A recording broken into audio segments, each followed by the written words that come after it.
Never say no when following a dream. This is one of the famous quotes that my grandpa, Dumitru Crăsău, would always say. Dumitru Crăsău was born in the small serene town of Pădurai, Romania on the day of March 22, 1930. As a young boy growing up in the newly founded country of Romania, one of his chores was a sheep herder. One day on the job, Dumitru became tired and started to fall asleep. Right in the middle of his nap, Dumitru stirred to find his brother yelling at him for no good reason. During the middle of his sleep, all the sheep ran away, and when his brother came to check on him, he was furious to find out that he was sleeping throughout the whole thing. Back to Dumitru's perspective, he was so shaken by the sudden yelling that he became frightened. Finally, at one point, his brother threatened Dumitru that he would beat him. Hastily, the frightened boy ran to the nearest tree. When he got to him, he started climbing up. Nearing an end, and with his brother quickly catching up, Dumitru jumped to another conveniently placed tree.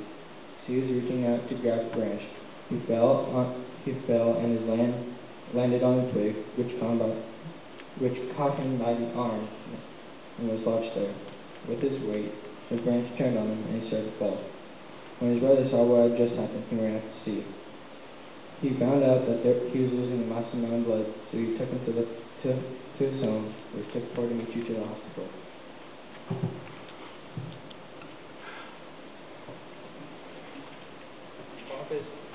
One of his other impressive stories was the time that his own billy goat nearly killed him. It was during the spring, and Dumitru was walking the goat so he could eat some food. When it saw a female goat walk by, the male goat started to get a little hasty. He started bucking around and running and whatnot. With this, Dumitru tied his rope around his waist so he could take better control of his goat. However, suddenly, the goat did a quick sprint, which brought Dumitru to the ground. Right after that, the goat started to chase the female mammal, dragging Dumitru with it. Finally, Dumitru slipped out and walked home. When he got home, his whole body was scratched up and covered in dirt. Still, I would have never been here if he had never found my grandmother, Eleanor Tulsi. It all happened during his job as an agricultural engineer. For his job, Dumitru goes around in parts of Romania helping other people's farms. On one of his trips, he met a beautiful American lady while he was in the field. Being Dumitru, he was very shy to talk to her, so he actually had a friend help him get closer to her. After meeting each other, it was love at first sight. After a 5-month period of dating, Dumitru and Eleanor Tulsi finally became married in December 1957. However, at the time, the marriage was kept in secrecy from the officials since they lived in a communist country.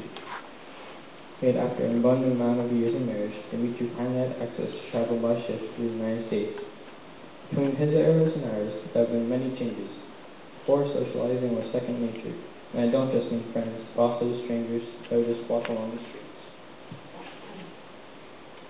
Before our day, if you said hi to someone, normally it could end up in a full-fledged conversation with someone you've never met before. Nowadays, after saying hi, that's all that happens, nothing more. Also, at the time, families were closer together. Children would obediently do what they were told without question. Now there is much complaining and backtalking than before.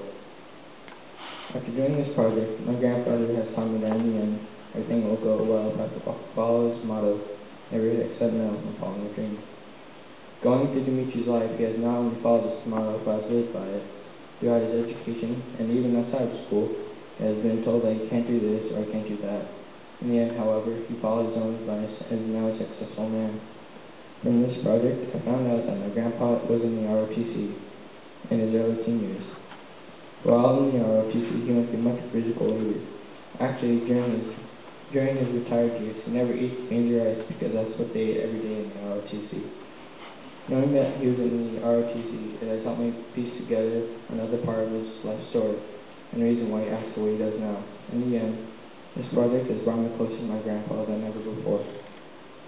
He was an average boy growing up in a rough time, and over the years has become strong and caring. After this, I think my time is drastically different than my grandfather's time. This is why it's made me 9 years.